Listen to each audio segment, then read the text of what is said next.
Well, we've left until the last what is probably the most important item to the average gardener, particularly those with an allotment, namely the vegetables.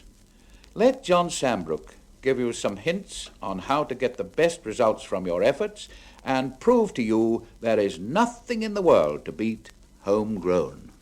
Well, the problem for most of us is finding the time and space to grow our own produce.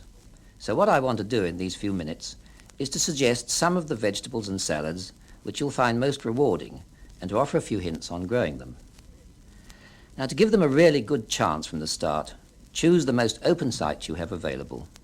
Work the ground well in the autumn and dig in as much manure or well-made compost as you can spare. And use one of those soil testing kits which you can buy from any garden shop for a few shillings to tell you when you need to apply lime to keep the soil sweet. As to tools and equipment, the golden rule is always buy the best you can afford. Cheap tools are a dead loss, and of course cheap seeds are even worse because they can bring complete frustration to all your plans and efforts. If you're prepared to go beyond the absolutely basic essentials in the way of equipment, then I'd say that a row or two of cloches is one of the best investments you can make. With these, you'll be able to stretch the season at both ends and also give yourself a better chance with those crops that tend to be a bit of a gamble in the open in our climate. Coming to the crops themselves, obviously you want to grow the ones that you and your family enjoy, but you probably won't have room even for all of these. So the thing is to concentrate on those that are so much better gathered fresh from the garden than bought outside. And in this category, I'd include first and foremost peas and beans, green salads, early carrots, sweet corn and tomatoes. And if I had room to go beyond these, then I'd add marrows and cucumbers and the green and purple forms of sprouting broccoli, which are an invaluable and a most delicious standby in the rather lean days of late autumn and early spring. So let's start with the peas, and with a row of that hardy little variety Meteor. If you sow this under cloches in the autumn, with any luck you'll be picking your first peas before the end of May. Follow this up in early spring, as soon as the land's fit, with the sowing of Kelvin and Wonder or Progress number 9. Both of these are as hardy as any in their class and first-rate in quality. For the main crops to mature through the summer, I'd choose early onward, and these mature about a fortnight apart. Personally, I don't find it worthwhile sowing peas much after April because the late crops so often fall foul of mildew. The other important crop that you want to get started in the autumn is lettuce. And here again, if you sow a hardy variety like Little Gem, about October in the south or a bit earlier further north, you can bring it safely through the winter under cloches and you'll be cutting sweet, succulent little lettuces in April or May. But of course you'll want lettuces on tap right through till the autumn. So put in just a short row of a summer variety at fortnightly intervals from February or March through to June. There are dozens of good ones to choose from, but the two that I particularly like are Continuity and Butter Crunch. Continuity is an unusual-looking variety of the cabbage type. Don't be put off by the bronzy-coloured leaves. You'll find them tender and most delicately flavoured. Furthermore, it's a variety that's remarkably resistant to bolting, even in the hottest and driest weather. Butter Crunch is a recent introduction from America.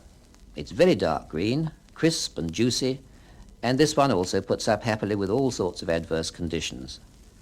Whether or not you grow broad beans will depend on your own preference. Some people rave about them and some can't stand them. Anyway, if you do decide to grow them, there's only one trouble you're likely to experience, and that's the horrible black aphis. Nowadays, of course, you can keep it under control by spraying with a modern insecticide, but you may well avoid this trouble altogether if you sow early and pick out the tops of the plants as soon as they've made about 4 clusters of flowers. French and runner beans, on the other hand, are universal favourites, and they ought to have a place in every garden. Remember, they won't stand frost, so don't sow till late April or May, and as soon as they start cropping, do keep them regularly picked, because if you leave even a few pods to swell, then the whole plant will soon stop bearing.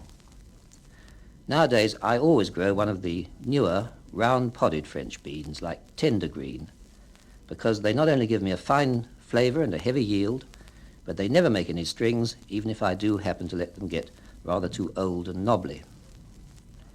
If your soil is reasonably light and sandy, you shouldn't have any trouble growing early carrots, but don't give them fresh farmyard manure or the roots will fork. Now, sweet corn gets more and more popular with gardeners in the southern half of the country every year. And when you've tasted a freshly gathered cob, boiled about 10 minutes and served smothered with butter, you'll understand why.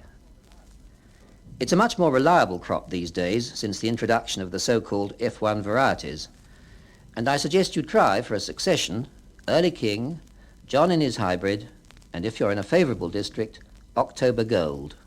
Tomatoes, they're usually regarded as a bit of a gamble out of doors in most parts of the country, but in these last few years, varieties specially bred for growing without protection have been introduced, and they're well worth a try.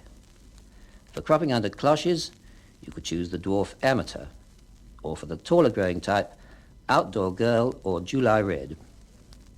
It's best really to raise young tomato plants under glass and put them out about the beginning of June. But if this is impossible, then it is worth trying a sowing under cloches in April. But of course you can't expect such an early crop this way. Well, these are just a few suggestions to start you on the right road. But as you gain experience, I'm sure you'll find yourself wanting to launch out on other crops. So keep a sharp eye on the catalogues. Never be afraid to have a go with something new or unusual, because this is the way that you'll discover the real fascination of growing your own vegetables, and you'll come to realize how true is that old saying, variety is the spice of life. Well, we think you will agree that gardening certainly brings variety to our lives. Of course, there are tribulations as well as triumphs, but these surely make it more exciting and worthwhile. Let the problems act as a challenge. And remember, a solution to most of them can be found in the gardening journals. We hope you have now got some fresh ideas and renewed enthusiasm for your garden. So, good luck and success from us all.